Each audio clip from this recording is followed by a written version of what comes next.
Hello again, this is Dr. Robert Guthrie, and we're back with our study of the Old Testament. As I've said before, this is the continuation from the Sunday school class we had at Jerome United Methodist Church here in Dublin, Ohio, that was moved to remote by the pandemic. It's been over a year now, and we've worked our way through the New Testament. We're now early in the Old Testament, and we're in the book of 1 Samuel. There are two books of Samuel, two books of Kings. We'll work our way through this. And the subject of this lesson is what I call Saul, the tragic king. This is a very difficult story for me and maybe for you all as you study it, because and most of us aren't familiar with this. I never was familiar with this until I did my Old Testament class in college, freshman year in college. And you read this, because this is not the romantic part of the Old Testament that you read about King David playing his harp and slaying Goliath. That comes in the next few sessions. But this is the first king, the original king, King Saul, who ends up receiving the divine charisma at the beginning of his kingship and having God get mad at him and take it away and pass it on to King David. So he's tormented by the loss of the divine charisma and being infected, is probably as good a term, afflicted by an evil charisma instead. So the poor guy is miserable. So it's a difficult story for a modern Christian, because it's not the kind of God interaction that we expect, that we hope for, that fits into our modern understanding. We have to understand that the ancients' appreciation of the divine character, and in the Greek and Roman gods' divine characters, had very much human qualities. They got angry, they were jealous. The Greek gods had terrible behavior. They were lustful and angry and vengeful. And so some of these human qualities affixed to God are typical for the time, even though they're not typical for our time. So this is part of it's a tough one. And Saul is the original king. Like I said, he gets chosen with the divine charisma, he has divine blessing, and he loses it through his misbehavior. And God takes it away. God realizes it's a mistake. Can God make mistakes? Oh, not in my understanding. In the text, this is what we're dealing with, the text here. I'm not trying to justify it, I'm just trying to explain it. And so he takes it and passes it on to David. And David is everything that Saul isn't. He's handsome. He's charming. He's essentially mesmerizing. He's able to pull people in close to him who have fierce loyalty to him. He marries one of Saul's daughters. Saul's oldest son, Jonathan, is extremely devoted to David, extremely devoted, and saves him several times. So he has these enormous qualities. He's musical, which I'm not, so it's very interesting. And this comes at a time of transition. You have the tribal confederacy. For probably 350 years, the tribes have lived adjacent to each other. They have intermingled with each other, and they have helped defend each other, but they are not united. Each tribe is administered in its own way, and many of the heroes that we talked about in the time of the judges are drawn from the individual tribes, and they will rise up and get 4 or 5 tribes together to fend off this enemy from the northeast or the south or whatever. But this kind of confederacy is showing its weakness. Confederacies in general are very weak. If you look back in history, you can see that during our revolution and immediately after the revolution, we had a confederation of the 13 independent colonies. Colonies were independent of each other. They agreed to cooperate with the Continental Congress, but the Congress didn't have any power to tax, couldn't raise any money, couldn't maintain an army, couldn't forge treaties with other nations, and it couldn't even regulate interstate commerce. If you owned a business in New York, you wanted to sell something in Connecticut, you had to deal with the Connecticut people. You didn't deal with any kind of federal regulations. And so confederacies are in general very, very weak. You remember when the Soviet Union collapsed, first they had the Confederation of Independent States. Most people have forgotten that in the early 1990s. And that broke up. And now you have different countries, the Russian Federation, the Kazakhstan and the other stands, Georgia, Azerbaijan, and the Baltics. And so it's all, confederations tend to break up if they get put under any stress. So the tribal confederacy was very, very weak. And they're constantly stressed by the Philistines. As we said before, the Philistines are tough. They have iron iron chariots. They can work the iron that the Hebrews can't. And they're constantly encroaching up into the Hebrew areas. And so the tribes are beginning to say to Samuel is the last of the judges. We're going through a couple transition periods. Samuel is the last of the judge. Saul becomes the first of the king. They start asking for a king. And then a king to lead us and protect us and direct us and this and that. And Samuel says, God should be your king. If you have a human king, this is what he's going to do to you. He's going to take your sons and put them in the army. He's going to take your daughters and use them as household servants. He's going to take your land and give it to his supporters, his buddies, his patrons. He's going to take a tithe of your crops and of your livestock for his own needs. If you want a king, this is what you're going to get. And they say anyway, well, we want a king, we want a king. So they reach this point, kind of a consensus unofficially, that they're going to have a king. And there's 3 separate stories as to how Saul is chosen. The stories are completely different. Which is the right one? I don't know. Maybe none of them's right. There's something in between. And you think, gosh, how could they not have a clear story about this? Well, I'm currently reading a book on the Hatfield-McCoy feud. And the interesting little tidbit in there is that there's 2 completely separate stories about how the feud started during the Civil War. One from the Hatfield side and one from the McCoy side. And they're both totally opposite. Now, this is 150 years ago where you had writing and some degree of education and some degree of literacy down in those hills. Not a lot.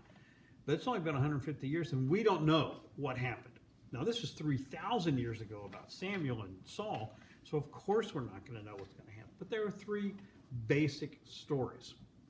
The first one is that Samuel Saul had been working for his father, and a bunch of the father's donkeys had gotten lost, and he's out trooping around trying to find them with some of his assistants. And he talks to local people, and some ladies tell him that there's Samuel over there who's a seer, who's kind of not quite a magician, but who's able to answer questions like where these donkeys are, and go over and see him. And they have a small degree of offering to give him. And Samuel sees that Saul is handsome and tall, stands head and shoulders above other people, and that Samuel feels that God has told him to select a king, and he selects Saul, and he anoints him as king. That's one story. Is it believable? It's certainly believable. Is it likely? I have no idea about that one. The second one is the decision is made to have a king by the various tribes, and Samuel is there to officiate at the ceremony, and they're going to cast lots, which is a form of identification through spiritual intervention in a something to the equivalent of throwing dice. Nobody really knows exactly how they cast lots in the old days. It happened all the time in the Old Testament. It happened in the New Testament. That's how they chose a replacement for Judas to fill out the 12th spot after the resurrection. So it's not really clear how they did it. Did they draw straws or roll dice? Nobody knows. So they cast lots, and the lots first say that they excluded the other tribes, and it's going to be from the tribe of Benjamin. Now, Benjamin is the smallest tribe, actually quite small, as opposed to Judah. Judah is like 45% of the Hebrew population. That's David's tribe. And Benjamin is very, very small. And so it's kind of a politically correct decision to choose a king from the smallest tribe because the other tribes can stand up to him easier. Then they cast lots and get down to the various clan. They go down through the clan, and it points to Saul, and they can't find him. They look around for him, and then God tells Samuel he's over hiding in the baggage, which is where I would be hiding if I was going to be made king. Not something I would want to do. So he's hiding in the baggage, and they bring him out, and he's tall and handsome, and they anoint him as king. Okay. The third one is the story, which I find the most believable of the three. But that doesn't mean any of them is correct. It's that they are under attack by the Ammonites. The Ammonites are a tribe to the northeast, across the Jordan into where the capital Amman, Jordan is. It's named for the Ammonites. And they're attacking, and Saul finds out. He's working in the fields, and he becomes enraged at this news, and he takes the oxen that he's been working with, and he cuts them into sections and sends the sections out to call the tribes to battle. And he goes out and fights and wins a great victory. And because he's won a victory, he's proclaimed king. And he has a meeting with Samuel, and Samuel anoints him, and he is proclaimed king, and that makes him official.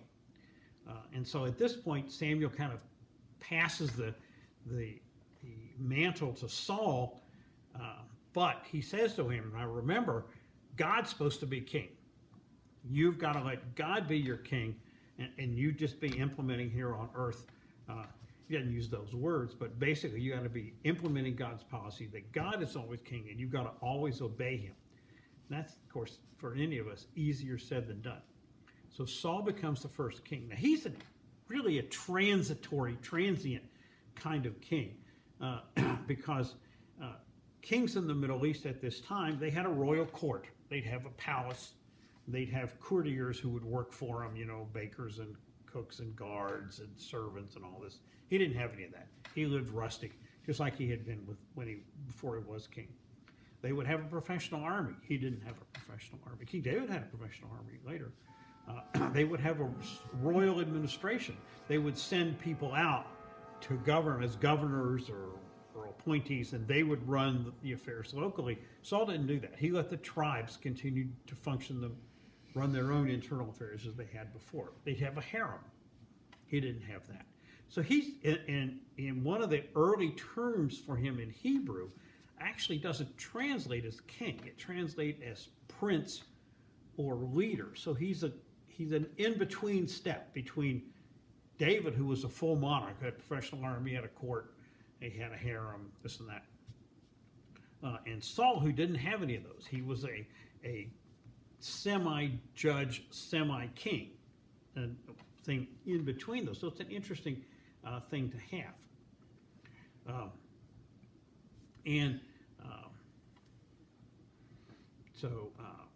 This is the situation that he's got. So you'll find that when we get to David, that all those things have evolved away, and David becomes acting just like a typical Oriental monarch, and he has all the problems that the Oriental monarch does. His sons revolt and all that other stuff. And Saul struggles to understand the changes that have come about in him and in the people, and he struggles to understand what it means to be king.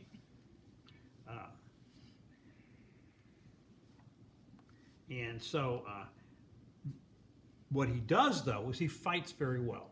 First, he leads a revolt against the Philistines. The Philistines had driven deep. Remember, they're on the coastal plain down by the Mediterranean, and they've driven up into the highlands where the West Bank is now, into the Hebrew territory, and they're a real threat. They're a long-term threat. They are tough. They have iron. The Hebrews don't have iron. They have iron technology. They have not let the Hebrews learn how to do that. They have blacksmiths and all that, and they're a difficult opponent. So he's going to fight them. So he lines his army up. He's about to start the fight, and his son Jonathan, his oldest son, sneaks around and creeps into one of the exterior camps of the Philistines and kills them, but kills a whole bunch of them himself. And he comes back to the camp to celebrate this. But he violates a rule that his father has set down. His father said nobody can eat until after the battle. And Jonathan's very hungry because he's been out fighting all night. And he picks up a honeycomb and takes a bite of it. And they said, no, you can't do that. Your father said you can't do that. So he stops. And later his father's going to punish him, and the rest of the troops wouldn't let him. So that the troops are inspired by this, and they go and attack the Philistines in their camp. split into groups and hit them in 3 different directions, and they rout them. There's an interesting aside in there, which I have not noticed before, and it talks about the Hebrews who had betrayed their people and had gone to work for the Philistines. They defect back to the Hebrews. And I kind of smile at this because every culture, nation has its own traitors in various wars. And our most famous traitor in World War II was an Ohio person, female actually, who became Axis Sally, Mildred Gillers, who was born in Maine but grew up in Ohio, went to Ohio Wesleyan a little bit. She became an entertainer, couldn't find work, went off to Europe, finally got work working for the Nazis as Axis Sally, doing propaganda broadcasts to the American troops, trying to induce them to desert, destroy their morale, etc. She got caught after the war, of course. If she'd been a man, they'd have hung her. The British caught their broadcaster, a guy named Lord Haw-Haw, and hung him. But Mildred, or Midge as she was known, gets sent to prison for like 6 or 8 years. When she gets out of prison, she converts to Roman Catholicism in prison and joins a convent on the east side of Columbus. And she's buried here in Columbus, our major traitor from World War II. And she went back to college and finished up her degree at Ohio Wesleyan. So I was intrigued by this. I know this is not the Bible, but this is too much fun not to discuss it. So I looked up a list of Ohio Wesleyan distinguished alumni to see if she's there. And there she is in their list of, I thought, oh my gosh, you got our greatest traitor of World War II listed in your distinguished alumni, which I guess she is technically. Good thing Benedict Arnold hadn't gone to Ohio Wesleyan. They might have had him in there too. So anyway, these people defect back because if you're going to betray one side, you'll just as soon betray the other also. So they defect back. And then when Saul and his men gather after conquering, the men are hungry because he wouldn't let them eat. So they slaughter some animals and they start to eat the meat without doing the proper draining of the blood. Now remember, this is an unusual group at the time. They have all these ritual laws about what they can do about purity of this and purity of that, particularly purity of food. And so they're eating it without properly draining the blood, and this is a curse on them. And Saul is upset with them, and Samuel gets upset with them because they violated this basic law. So there, and the tension is growing. Finally, there's one more crisis that really precipitates it, and that's when the Amalekites are raiding the southern part of the Hebrew area. And the Amalekites, we've talked about them before, they're a bandit tribe from Sinai.